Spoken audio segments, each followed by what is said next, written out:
UP के संभल में हाल में ही हुई हिंसा में उपद्रव मचाने वाले उपद्रवियों के खिलाफ अब उत्तर प्रदेश की योगी सरकार कहीं न कहीं सख्ती से निपटने जा रही है। योगी सरकार अब उपद्रव मचाने वाले उपद्रवियों जिन्होंने संभल घटना में उपद्रव मचाने का काम किया था, अब उनकी फोटो सार्वजनिक करने जा रही है। पुलिस प्रशासन ने सीसीटीवी के माध्यम से उन सभी उपद्रवियों लगभग जो कि 100 से ज़्यादा बताए जा रहे हैं उनकी फोटो चिन्हित कर ली है और अब इसके पोस्टर सार्वजनिक किए जाएंगे। संभल हिंसा में सरकारी संपत्तियों को नुकसान पहुंचाने वाले उपद्रवियों को जहां फोटो लगाई जाएगी तो जल्दी उत्तर प्रदेश सरकार अब उनसे इनाम घोषित करके सरकारी संपत्तियों के नुकसान को लेकर भरपाई भी कराने का काम करेगी। कैमरा पर्सन दानिश के साथ वितेंद्र सिंह, ANB न्यूज, लखनऊ। हिमाचल प्रदेश विधानसभा का शीतकालीन सत्र 18 से 21 दिसंबर को आयोजित किया जाना है। ये शीतकालीन सत्र धर्मशाला में आयोजित होना है। आपको बताएं कि धर्मशाला हिमाचल की दूसरी राजधानी यानी शीतकालीन राजधानी है। वहीं से सरकार जो है शीतकालीन सत्र भी वहाँ पे आयोजित होता है और सरकार भी वहाँ से चलती है। आपको बताएं कि विधानसभा स्पीकर प्रदीप सिंह पठानिया ने इस संबंध में माननीय राज्यपाल को अधिसूचना के लिए भेजा है और ये जो सत्र आयोजित किया जाना ये माना जा रहा है कि इसकी जो समय सीमा है वो कम रखी गई है, क्योंकि लगातार विपक्ष हमला में है और सरकार लगातार बचाव में है। और इस बीच जो सरकार है अपने 2 साल का जो जश्न है वो भी मनाने जा रही है। बिलासपुर में ये जश्न आयोजित होना है, 11 से 18 दिसंबर को ये आयोजित होना है। तो इस बीच जो है ये माना जा रहा है कि सरकार ने इसकी जो अवधि है वो छोटी रखी है। तो इस बीच देखने वाली बात ये रहने वाली है कि जो धर्मशाला का शीतकालीन सत्र है केवल 4 दिन का है, उसमें सरकार किस तरह की रणनीति अपनाती है, क्योंकि विपक्ष जो है लगातार हमलावर है, बाहर और अंदर दोनों तरफ से सरकार घिर रही है। तो ऐसे में अब देखने वाली बात है कि जितने भी आरोप सरकार पे लगे हैं विधानसभा के जो शीतकालीन सत्र है उस दौरान सरकार उनका किस तरह से आरोप देती है, किस तरह की रणनीति रहती है, ताकि विपक्ष का जो हमला है उस पर जो है सरकार प्रतिरोध कर सके। शिमला से ANB न्यूज के लिए मैं जयंत। दिल्ली के 7 सांसद अब कोर्ट का दरवाजा खटखटा चुके हैं, क्योंकि यहाँ पर बात करें आयुष्मान योजना को लेकर अब लगातार कहीं ना कहीं आरोप जो है वो दिल्ली सरकार पर लगते हुए नजर आ रहे हैं। क्योंकि दिल्ली के अंदर जिस तरीके से 7 सांसद कोर्ट के अंदर पहुंचे हैं, ये कहा जा रहा है कि दिल्ली के अंदर दिल्ली सरकार जो है वो केंद्र सरकार की आयुष्मान योजना को लागू नहीं करना चाहती है, क्योंकि उससे कहीं ना कहीं आम जनता को फायदा होता नजर आएगा, उनका इलाज जो है वो फ्री होता नजर आएगा। मगर दिल्ली सरकार के ऊपर जिस तरीके से अब आरोप लगते नजर आ रहे हैं, उसी को लेकर अब विवाद जो है वो और ज्यादा बढ़ता हुआ नजर आ रहा है। क्योंकि यहाँ पर बात करें भाजपा की, तो भाजपा के हाथ में एक और मुद्दा लग चुका है। इसी मुद्दे को लेकर अब कहीं ना कहीं राजनीति जो है वो भी होती नजर आ रही है। मगर कोर्ट के अंदर जो याचिकाएं लगाई गई है 7 सांसदों की तरफ से, उसमें यह कहा गया कि दिल्ली सरकार जो है वो केंद्र सरकार के द्वारा जो आयुष्मान योजना लागू की गई है वो दिल्ली में लागू नहीं की जा रही है, क्योंकि उनको पता है दिल्ली सरकार को कि दिल्ली के अंदर अगर ये योजना लागू की जाती है तो उससे हजारों लाखों व्यक्तियों की कहीं ना कहीं जो परेशानियां हैं, इलाज जो है वो उनको फ्री मिलता नजर आएगा। और दिल्ली सरकार जो है सिर्फ राजनीति करना चाहती है और इसी राजनीति के तहत कहीं ना कहीं दिल्ली की जनता को आयुष्मान योजना जो है वो नहीं मिल पा रही है। अब देखना होगा कोर्ट की तरफ से क्या फैसला आ पाता है, क्योंकि कोर्ट में अब 7 सांसदों की इस अर्जी को यानी कि याचिका को मंजूर कर लिया गया है और कोर्ट के अंदर ही स्पष्ट हो पाएगा कि दिल्ली सरकार इस योजना को लागू करेगी या नहीं लागू करेगी। मगर कहीं ना कहीं दिल्ली सरकार जो है इस योजना को नहीं लागू करना चाहती है, क्योंकि पहले भी इस योजना को लेकर लगातार दिल्ली सरकार के ऊपर आरोप जो है वो लगते हुए नजर आ रहे थे। मगर अब जिस तरीके से मामला कोर्ट के अंदर जा चुका है, उसके अंदर क्या दिल्ली सरकार किस तरीके से अपना जवाब देगी, आयुष्मान योजना को क्या दिल्ली में वाकई में ही लागू कर पाएंगे या नहीं, ये तो आने वाला समय ही बताएगा। कैमरा पर्सन इरफान खान के साथ राजीव कुमार तिवारी, ANB न्यूज, दिल्ली। आयुष्मान योजना माननीय प्रधानमंत्री श्री नरेंद्र मोदी की वो योजना जिसने पूरे देश में लोगों के स्वास्थ्य की चिंता की, जिसमें हर परिवार को सालाना 5 लाख रुपए की आर्थिक मदद मिलती है कि वो किसी भी प्राइवेट या सरकारी हॉस्पिटल में जाके अपना इलाज करा ले। पूरे हिंदुस्तान में ये योजना लागू है, लेकिन दिल्ली में लागू नहीं हो पाई। क्यों? क्योंकि दिल्ली की अरविंद केजरीवाल की सरकार नहीं चाहती कि दिल्ली की जनता का भला हो। और उस मांग को लेकर हमारे दिल्ली के 7 सांसद दिल्ली हाईकोर्ट गए और हमने याचिका दायर की है कि दिल्ली के लोगों को भी माननीय प्रधानमंत्री की इस योजना का लाभ मिले। और आज माननीय न्यायाधीश ने उस याचिका को स्वीकार करते हुए सुनवाई शुरू की है और जो तल्ख अंदाज में उन्होंने टिप्पणी की है कि दिल्ली की स्वास्थ्य सेवाएं चरमरा चुकी हैं, लोग परेशान हैं। और जब केंद्र की सरकार दिल्ली सरकार को मदद करने को तैयार है कि लोगों का भला हो जाए, लोगों का स्वास्थ्य ठीक हो जाए, तो दिल्ली की सरकार केंद्र सरकार से पैसे लेने से क्यों भाग रही है? क्योंकि अरविंद केजरीवाल नहीं चाहते कि दिल्ली के लोगों को भला हो। और आयुष्मान योजना के तहत जो हमारे 70 वर्ष से ऊपर के अधिक आयु के बुजुर्ग हैं, उनको 5 लाख रुपए का सालाना इलाज फ्री मिल सके। माननीय प्रधानमंत्री की इस योजना को दिल्ली के 7 सांसद भारतीय जनता पार्टी दिल्ली में लागू करवा के रहेगी। इसीलिए हम कोर्ट गए हैं और हमें उम्मीद है कि कोर्ट दिल्ली के पक्ष में फैसला देगा, दिल्ली के लोगों की स्वास्थ्य की चिंता करेगा। अगर कल ਦੇ ਸੈਕਟਰ 26 ਬੰਬ ਬਲਾਸਟ ਦੀ ਅਗਰ ਗੱਲ ਕੀਤੀ ਜਾਵੇ, ਜਿਹੜਾ ਇੱਕ ਕਲੱਬ ਦੇ ਬਾਹਰ ਹੋਇਆ ਸੀਗਾ, ਹੁਣ ਉਹਦੀ ਇੱਕ ਨਵੀਂ ਸੀਸੀਟੀਵੀ ਫੁਟੇਜ ਜਿਹੜੀ ਹੈ ਸਾਹਮਣੇ ਆਈ ਹੈ। ਅਗਰ ਪੁਲਿਸ ਸੂਤਰਾਂ ਦੀ ਗੱਲ ਕੀਤੀ ਜਾਵੇ ਤੇ ਜਿਹੜੇ ਹਮਲਾਵਰ ਸੀਗੇ ਜਿਨ੍ਹਾਂ ਨੇ ਉਹ ਬਲਾਸਟ ਕੀਤਾ ਸੀਗਾ, ਉਹਨਾਂ ਕੋਲ ਪੂਰੀ ਉਹਨਾਂ ਨੇ ਪਹਿਲਾਂ ਰੇਖੀ ਕੀਤੀ ਹੋਈ ਸੀਗੀ, ਕਿਹੜੇ ਰਸਤੇ ਤੋਂ ਉਹਨਾਂ ਨੇ ਆਣਾ ਹੈ, ਕਿਹੜੇ ਰਸਤੇ ਤੋਂ ਜਾਣਾ ਹੈ। ਇਹਦਾ ਮਤਲਬ ਕਿ ਜਿਹੜਾ ਐਗਜ਼ਿਟ ਪੁਆਇੰਟ ਹੈ ਉਹ ਪਹਿਲਾਂ ਹੀ ਜਿਹੜਾ ਹੈ ਬਣਾ ਕੇ ਆਏ ਹੋਏ ਸਨ ਕਿ ਉਹਨਾਂ ਨੇ ਕਿਸ ਰੂਟ ਤੋਂ ਜਿਹੜਾ ਹੈ ਨਿਕਲਣਾ ਹੈ। ਜਦੋਂ ਉਹਨਾਂ ਨੇ ਬਲਾਸਟ ਕੀਤਾ, ਜਦੋਂ ਵਾਰਦਾਤ ਨੂੰ ਅੰਜਾਮ ਦਿੱਤਾ ਤੇ ਸੈਕਟਰ 26 ਤੋਂ ਉਹ ਜਿਹੜਾ ਹੈ ਹੁੰਦੇ ਹੋਏ ਨਿਕਲੇ ਉੱਥੋਂ ਤੇ अपना ट्रिब्यून चौंक तो उस तो बाद एयरपोर्ट जी रोड है उत्थे उन्होंने एक CCTV फुटेज जी है सामने आई है। तो उस तो बाद जोड़ा है अगर पुलिस सूत्रों की गल की जाए तो राजपुरे वाल वो जरूर गए हैं, मगर राजपुरे अगर टोल प्लाजा की गल की जाए तो उत्थे जी है उन्होंने वीडियो जी है अपना जी CCTV के कोई वीडियो जी है वो नहीं दिखाई दे रही, क्योंकि राजपुरे तो पहला एक जरूर टोल प्लाजा हैगा। तो लगातार जोड़ा है हुण CCTV जोड़े ने खंगाले जा रहे हैं। CCTV के साफ तौर पर दिखाई दे रहा है कि जोड़े हमलावर ने वो मोटरसाइकिल से सवार हैं तो उन्होंने कंबल की बुकली मारी हुई है। हालांकि इस पूरे घटना की अगर गल की जाए तो जरूर लॉरेंस ग्रुप वालों जी है इस पूरे घटना की जी है जिम्मेवारी कल देर रात ही जी है लै ली गई सी, मगर हुण एक नई CCTV फुटेज जी है वो सामने आई है जिहदे भी साफ तौर पर दिखाई दे रहा है कि जोड़े हमलावर हैं जो अपनी घटना जो हमले नूं अंजाम देंदे ने, जो उत्थे ब्लास्ट करते हैं तो उस तो बाद उत्थों भज जाते हैं। तो साफ तौर पर असीं कह सकते हैं कि मोहाली वालों जोड़े ने वो भज्जे ने। इस तो पहला भी कई बारी अक्सर देखने को मिलता है कि कोई अगर अपराधिक गतिविधि दे नाल कोई जुड़िया होया व्यक्ति है, अगर वो मोहाली दे विच कोई अटैक करता है या मोहाली के आस पास के एरिए के अटैक करता है तो चंडीगढ़ की राही जोड़ा है वो जीरकपुर होकर निकल जाता है। तो जोड़ा हुण चंडीगढ़ के भी जो अटैक होया है तो वो भी जी CCTV फुटेज सामने आई है वो भी साफ तौर पर देखने को मिल रहा है कि चंडीगढ़ तो होंदे हुए जो मोहाली के दाखिल होंदे ने तो उस तो बाद एयरपोर्ट रोड पर चढ़ते हैं। तो एयरपोर्ट रोड की भी सारे CCTV फुटेज जी ने खंगालियाँ गई ने। उत्थे मोहाली ते चंडीगढ़ पुलिस जी है वो भी जी है तलाश कर रही है। कह सकते हैं कि जरूर ज्वाइंट ऑपरेशन चल रहा है तो लगातार जोड़े हमलावर हैं उन्होंने लभ्या जा रहा है, उन्होंने खंगालिया जा रहा है कि वो किस तरफ जोड़े ने निकले ने। तो साफ तौर पर कह सकते हैं कि मोहाली जो उन्होंने चंडीगढ़ के ब्लास्ट किया तो उस तो बाद जोड़ा है मोहाली के निकले, या तो हो सकता है कि वो राजपुरे वाल साइड गए हैं या फिर वो अंबाले वाली साइड गए हैं। हुण इन्वेस्टिगेशन का विषय है, देखना होगा कि जल्द ही जड़ियाँ ने गिरफ्तारियां होंदियां ने या फिर पुलिस दे जिहड़े ने जिहड़े टाउट जिहड़े काम कर रहे हैं उन्होंने दे आने वाले दिनों में की निकल के आता है जल्द ही जिहड़ा है। मगर पुलिस इस गल का दावा कर रही है कि जल्द जिहड़ी गिरफ्तारी कर ली जाएगी। चंडीगढ़ तो कैमरा पर्सन सुनील ते विजय दे नाल ANP न्यूज़ लई अमित सेठी की रिपोर्ट। देश भर में भारतीय जनता पार्टी का संगठन का चुनाव चल रहा है और ये कहा सकता है कि संगठन में लगातार बदलाव करने के लिए, उसमें नए पदाधिकारियों को शामिल करने के लिए देश भर में जहां संगठन चुनाव तो उत्तर प्रदेश में भी कहीं ना कहीं संगठन के बदलाव के लिए लगातार कार्यशालाएं की जा रही हैं। और आज दूसरे चरण की कार्यशाला राजधानी लखनऊ के विश्वरैया हॉल में रखी गई है। और ये देखिए तस्वीरें, ये बीजेपी के जो संगठन पर्व के रूप में जो मना रही है उसको कहीं ना कहीं इस बैठक में साफ तौर पर संगठन दिखाई दे रहे हैं। अब यूपी भाजपा प्रदेश अध्यक्ष भूपेंद्र सिंह चौधरी, यूपी चुनाव प्रभारी महेंद्र नाथ पांडे जो कि केंद्रीय मंत्री भी है, और संगठन महामंत्री धर्मपाल सिंह, साथ ही राष्ट्रीय संगठन सह महामंत्री हैं राम नरेश बंसल, वो भी कहीं ना कहीं मौजूद है। और साफ ये कहा सकता है कि इसमें तमाम पदाधिकारी जो जिलाध्यक्ष हैं, विधायक हैं, वो कहीं ना कहीं जो तमाम पदाधिकारी वो कहीं ना कहीं इसमें शामिल हैं। तस्वीरें देखिए, इसमें पूर्व मंत्री भी हैं, पूर्व विधायक भी हैं और जिलाध्यक्ष हैं, सभी इसमें कहीं ना कहीं शामिल हैं। और मौजूदा समय में जो मंत्री हैं वो भी कहीं ना कहीं मौजूद है, संगठन के जो लोग हैं उस पर कहीं ना कहीं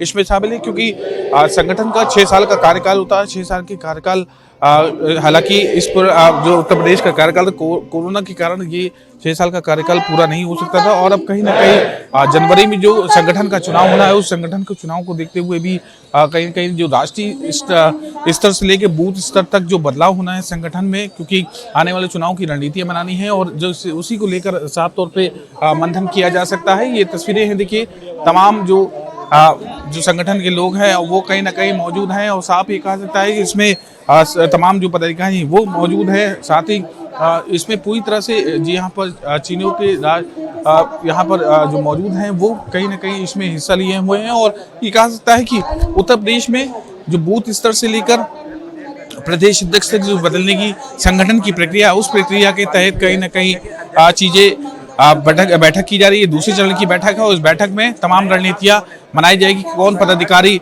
कहीं ना कहीं किस जो चुनाव होना है उसमें पदाधिकारी कौन है और कौन जो प्रदेश अध्यक्ष होगा, उस बदलाव को लेकर भी कहीं ना कहीं चर्चा की जाएगी। और साफ ही कह सकते हैं आने वाले 27 के चुनाव को देखते हुए भी तमाम पदाधिकारी इसमें कहीं ना कहीं शामिल होंगे, और साफ ही कह सकता है कि जल्दी इसमें संगठन के जनवरी में ये बैठक के बाद बदलाव संगठन भारतीय जनता पार्टी के संगठन में बदलाव दिखाई देगा। कैमरा पर्सन दानिक के साथ मैं जितेंद्र सिंह, एएनबी न्यूज़ लखनऊ।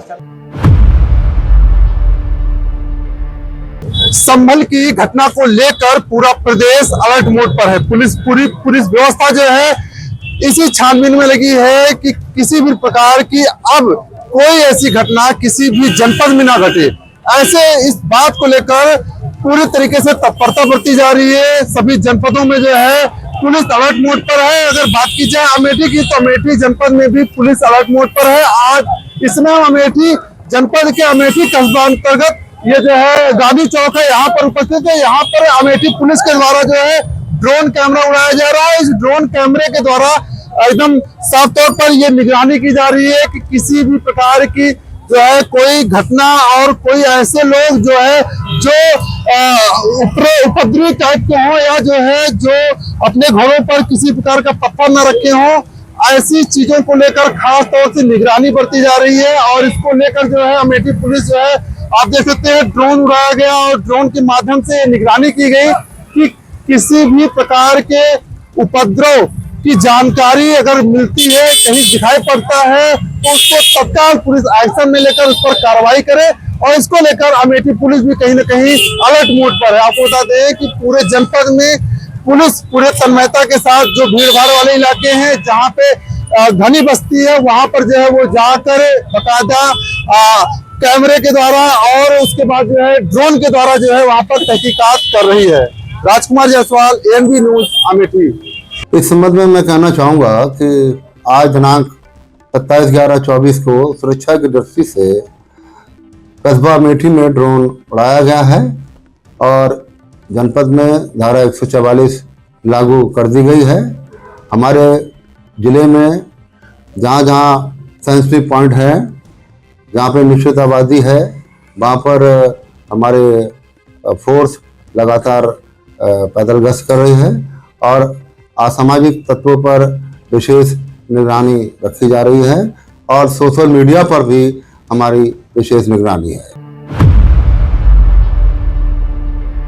बाराबंकी में एक दर्दनाक हादसे में 3 बाइक सवारों की मौत हो गई। एक बाइक पर पति पत्नी सवार थे, दूसरी बाइक में एक अकेले व्यक्ति चला रहा था, जिसकी कार से टक्कर होने के बाद 3 लोगों की घटनास्थल पर ही मौत हो गई। मामले इस दर्दनाक हादसे के बाद सूचना पर पहुंची स्थानीय थाना क्षेत्र की पुलिस ने तीनों शवों को कब्जे में लेकर पोस्टमार्टम कराया। थाना मोदी चक्का के खैरा बीहू गांव के पास शारदा नहर पुल 28 नंबर गेट पर घटना मंगलवार की देर रात्रि हुई, जिसमें 3 लोगों की जान चली गई।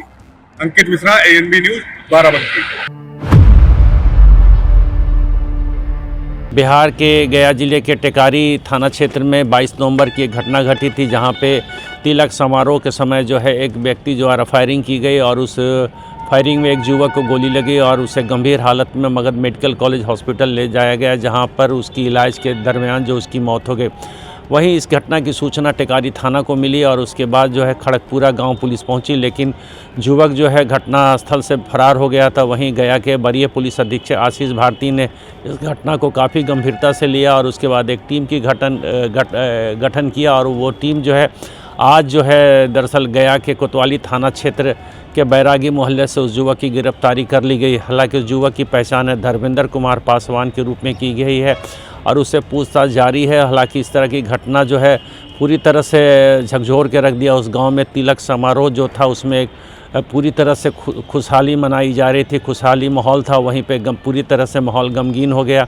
और वैसे भी प्रशासन की तरफ से पूरी तरह से बैन लगा हुआ है कि कोई भी व्यक्ति जो है फंक्शन में वो गोली या फायरिंग या पिस्तौल लेकर नहीं चले, नहीं तो उसकी अविलंब गिरफ्तारी हो जाएगी। वहीं इस घटना को अंजाम देने वाला व्यक्ति धर्मेंद्र कुमार पासवान को आज बैरागी मोहल्ले से गिरफ्तार कर ली गई है और उससे पूछताछ जारी की है। वहीं आज इस बात की सूचना जो है टेकारी के डीएसपी ने आज एक प्रेस कॉन्फ्रेंस करके इस बात की जानकारी दी कि इस युवक जो टेकारी में जो है 22 नवंबर को खड़गपुरा गांव में फायरिंग किया था और उसमें एक युवक की हत्या कर दिया था और वो युवक जो है जो जिसने पिस्टल चलाई थी, जिसने फायरिंग की थी, वो फरार चल रहा था और उसको जो है आज गया के बैरागी मोहल्ले से गिरफ्तार कर लिया गया। बिहार से एनबी के लिए मैं सुरेश निखर। दिनांक 22 नवंबर 2024 को देर रात थानाध्यक्ष टेकारी को सूचना प्राप्त हुई कि टेकारी थाना अंतर्गत ग्राम खड़गपुरा में तिलक समारोह में कुछ व्यक्तियों के द्वारा फायरिंग की घटना कायम की गई है, जिसमें एक व्यक्ति घायल हो गए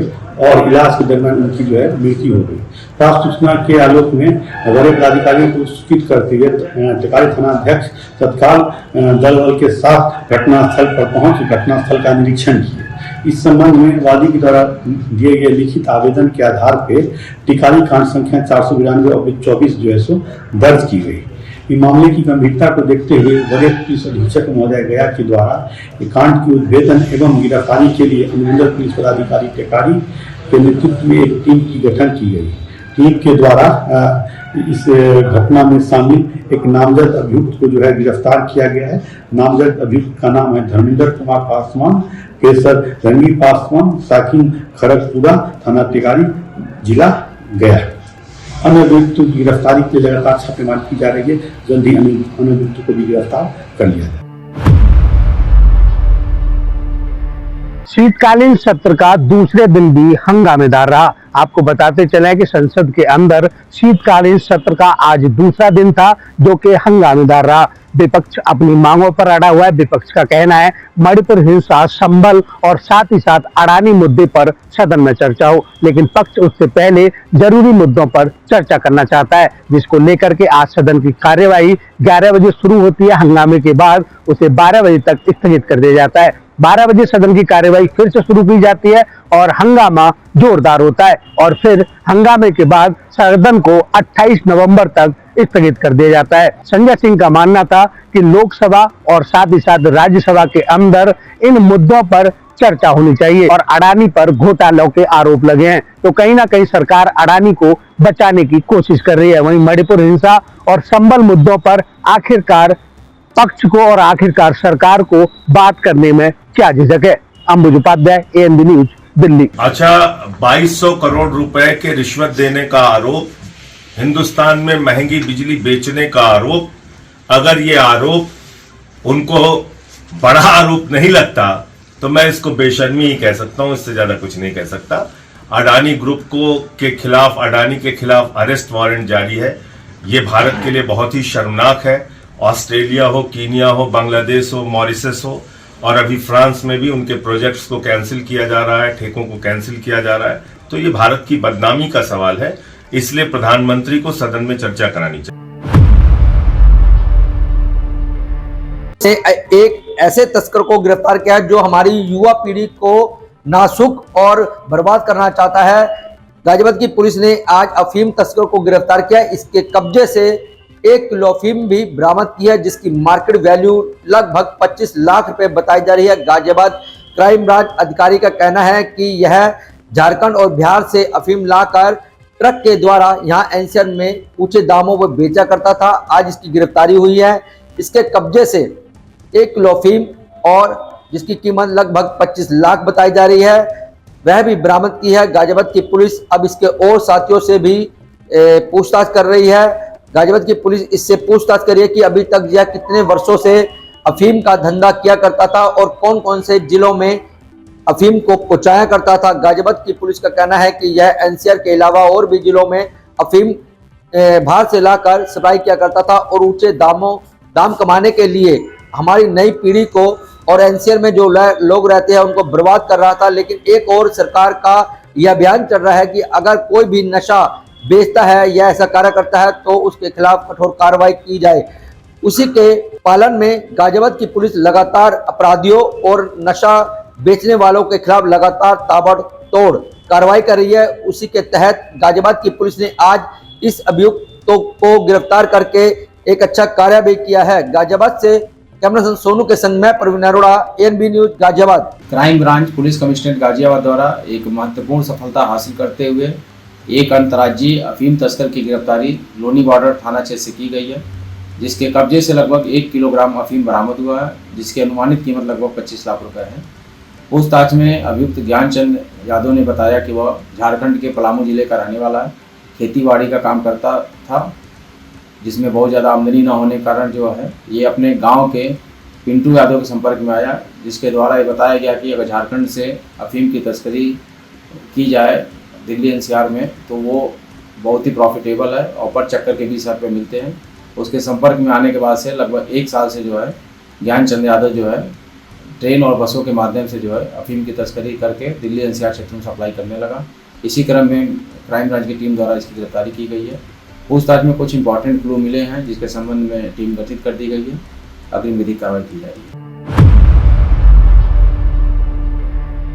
सुल्तानपुर में 11 वर्षीय मासूम बच्चे की अपहरण करने, रंगदारी मांगने और रंगदारी की रकम पूरी न होने के बाद उसकी निर्मम हत्या कर देने से सनसनी फैल गई है। आपको बता दें कि ये पूरा मामला है सुल्तानपुर जनपद के गांधीनगर खैराबाद का, जहां पर 11 वर्षीय मासूम की उसके पड़ोसी आसिफ नाम के युवक द्वारा अगवा किया जाता है और उसको रात में ही अपने घर में छिपाकर उसकी निर्मम हत्या कर दी जाती है।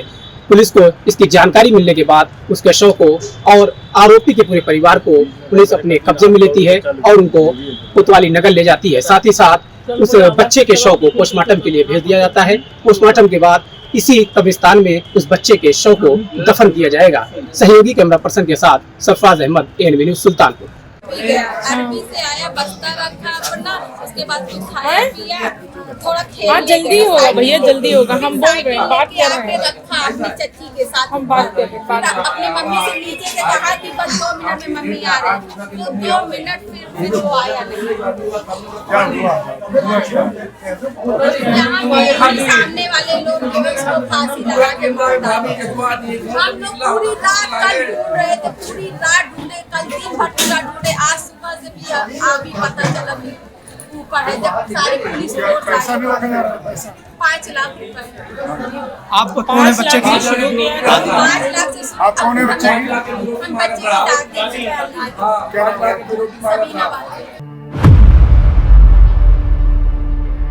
उत्तर प्रदेश के फतेहपुर जिले में पैरा वेटरनरी जो वर्कर हैं वो अपने निश्चित मानदेय न होने के कारण कार्य बहिष्कार किया है और हमारे साथ संगठन के जिला अध्यक्ष मौजूद है। क्या मांगे हैं आप लोग? हमारी प्रशासन से मेन मांगे ये हैं कि हम लोगों को निश्चित मानदेय दिया जाए, जो 2001 से लेकर आज तक हमें नहीं मिला है।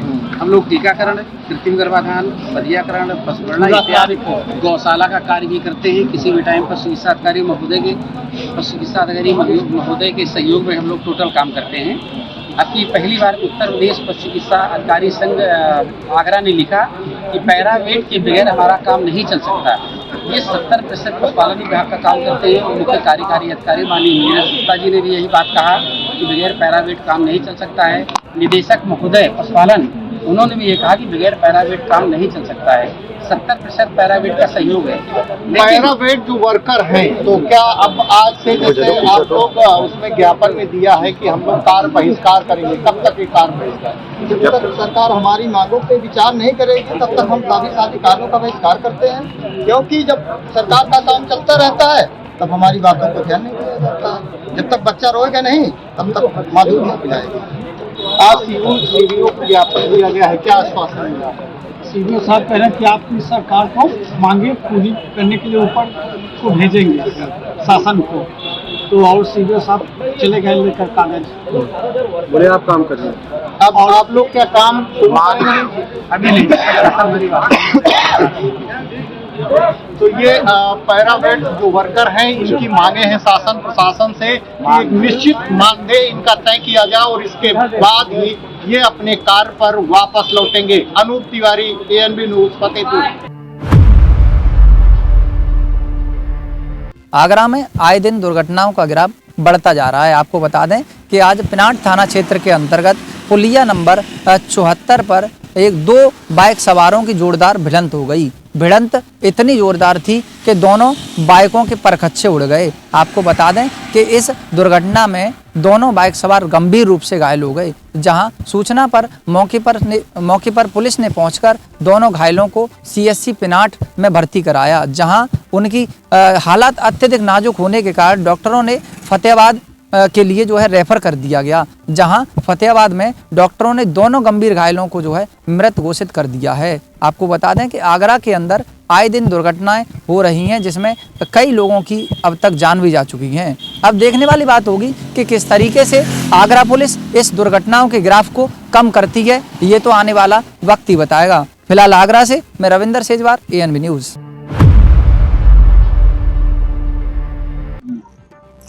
लखीमपुर खीरी की कोतवाली गोला की पुलिस को आज बड़ी सफलता हाथ लगी है, जो कि आपको बता दें एक अपराधी संजय पप्पू उर्फ संजय को पुलिस ने मुठभेड़ के दौरान गिरफ्तार किया है। गिरफ्तार करने के बाद में उसके पास से एक 315 बोर का तमंचा और 2 जिंदा कारतूस, एक खोखा बरामद किया है। एक मोटरसाइकिल भी बरामद की है। आपको बताते चलें कि 10,000 का इनामिया अपराधी पप्पू उर्फ संजय था, जो कि काफी दिनों से फरार चल रहा था। उसको पुलिस मुठभेड़ में गिरफ्तार किया गया है और तेज प्रसाद पुलिस अधीक्षक गणेश प्रसाद शाह के आदेशानुसार चलाया जा रहा चेकिंग अभियान के दौरान एक मुखबिर के द्वारा मिली सूचना की पप्पू उर्फ संजय फला जगह मौजूद है, खड़ा है, जो कि भागने के फिराक में है। उसको देखते हुए पुलिस ने अपनी टीमें गठित की। टीमें गठित करने के बाद में वो लोग मौके पे पहुंचे, वहां पे घेराबंदी की। तो घेराबंदी करते समय पप्पू की तरफ से फायरिंग शुरू हो गई। फायरिंग के बाद में पुलिस के कर्मी बचे और पप्पू को मुठभेड़ के दौरान गिरफ्तार कर लिया गया है। कैमरा पर्सन खुर्शीद आलम के साथ ANB न्यूज के लिए मासूक अली, लखीमपुर। क्या मामला है पूरा ये? पुलिस अधीक्षक महोदय द्वारा अपराध एवं अपराधियों के विरुद्ध चलाए जा रहे अभियान के क्रम में आज अल्प सुबह गोला पुलिस को सूचना मिली कि एक शातिर अपराधी गोला की तरफ आ रहा है, जिसके क्रम में उसे पकड़ने के लिए बखारी नहर पुल के पास एम्बुश लगाया गया। अपराधी संजय उर्फ पप्पू पासी निवासी बीसलपुर थाना गोला आया और पुलिस से घिरा देखकर नहर की पटरी पर भागने लगा, क्योंकि आगे दूसरी पार्टी लगी थी। घिरा देखकर इसके द्वारा पुलिस पार्टी पर फायर किया गया, जिसमें पुलिसकर्मी बाल बचे। तत्पश्चात आवश्यक पुलिस बल का प्रयोग करते हुए उक्त अपराधी, जो बहुत शातिर किस्म का है, गिरफ्तार कर लिया गया। जामा तलाशी में इसके पास से एक अवैध तमंचा 315 बोर, 2 जिंदा कारतूस एवं एक खोखा कारतूस जो इसने पुलिस पार्टी पर फायर किया था बरामद किया गया। साथ ही साथ एक मोटरसाइकिल हीरो होंडा शाइन इसके पास से बरामद की गई है। यह मितौली की लूट की घटना में ये 10,000 का इनामी अपराधी है। इससे पूर्व भी इसने जनपद में हत्या, लूट एवं हत्या के प्रयास के 13 मुकदमे इस पर पंजीकृत हैं। आज गिरफ्तार कर इसे माननीय न्यायालय भेजा जा रहा है। सर, ये जो अभी जब इसने जवाबी फायर किया था तो उस पर पुलिस के द्वारा कोई कार्रवाई की गई थी? पुलिसकर्मी जो पहले से एम्बुश लगाए हुए थे आड़ में थे, फायर करने की आवश्यकता ही नहीं हुई कि चारों तरफ से घिरा देखकर इसने अपने आप को लास्ट में सरेंडर कर दिया।